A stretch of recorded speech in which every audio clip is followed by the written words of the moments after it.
ગણદેવી તાલુકાના મંડળ દ્વારા અનાવિલવાડી ખાતે તેજસ્વી તાલાઓનું સન્માન સમારંભનું આયોજન કરવામાં આવ્યું હતું। ગણદેવી તાલુકા મંડળ દ્વારા અનાવિલવાડી ખાતે યોજાયેલી તેજસ્વી તાલાઓના સમારંભમાં ધોરણ 10 થી લઈ ડોક્ટર સુધી અભ્યાસમાં જલવંત સફળતા મેળવનાર કુલ 67 વિદ્યાર્થીઓએ મેડલ અને સર્ટિફિકેટ આપી સન્માનિત કરવામાં આવ્યા હતા। કાર્યક્રમનો મુખ્ય હેતુ વિદ્યાર્થીઓને અભ્યાસ પ્રત્યે ઉત્સાહ વધારવો અને શિક્ષણ ક્ષેત્રે આગળ વધારવા માટે પ્રેરણા આપવાનો રહ્યો હતો।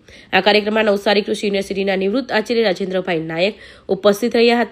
કાર્યક્રમમાં મોટી સંખ્યામાં વિદ્યાર્થીઓ, વાલીઓ તેમજ ગણદેવી તાલુકાના મંડળના આગેવાનો હાજર રહ્યા હતા। આશીષ દેસાઈ, મંત્રી શ્રી ગણદેવી તાલુકા અનાવિલ મંડળ, આજરોજ લલ્લુભાઈ ભગવાનજી નાયક સાંસ્કૃતિક ભવન ખાતે ગણદેવી તાલુકાના 35 ગામોના અનાવિલ રત્નનું વિદ્યાર્થી સન્માનનો કાર્યક્રમ યોજાયો હતો, જેમાં નવસારી કૃષિ યુનિવર્સિટીના પૂર્વ આચાર્ય અને ગળતના રહેવાસી શ્રી રાજેન્દ્રભાઈ દેસાઈ મુખ્ય વક્તા તરીકે ઉપસ્થિત રહી આવનારા સમયમાં વિદ્યાર્થીઓએ પોતાના અભ્યાસ અર્થે જીવન નિર્વાહ કરવા માટેની ખૂબ સારી માહિતી પ્રદાન કરી હતી।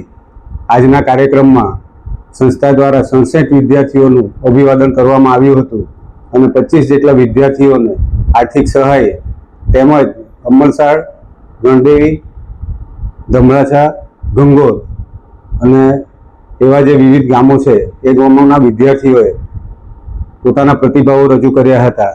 સાથે શ્રી ગણદેવી તાલુકા અનાવિલ મંડળે ગલત હાઈસ્કૂલ, ધમરાછા હાઈસ્કૂલ અને અમલસાડ હાઈસ્કૂલમાં 10મા અને 12મામાં પ્રથમ આવનાર અન્ય જ્ઞાતિની વિદ્યાર્થીઓને આર્થિક સહયોગ પૂરો પાડવાનું પણ આ વર્ષે નક્કી કરવામાં આવ્યું હતું અને આ કાર્યક્રમને સફળ બનાવવા માટે મંડળના ટ્રસ્ટીશ્રીઓ, હોદ્દેદારશ્રીઓ, કારોબારીના સભ્યો અને મહાસમિતિના સભ્યોએ ભારે જહેમત ઉઠાવી હતી। જય અનાવિલ।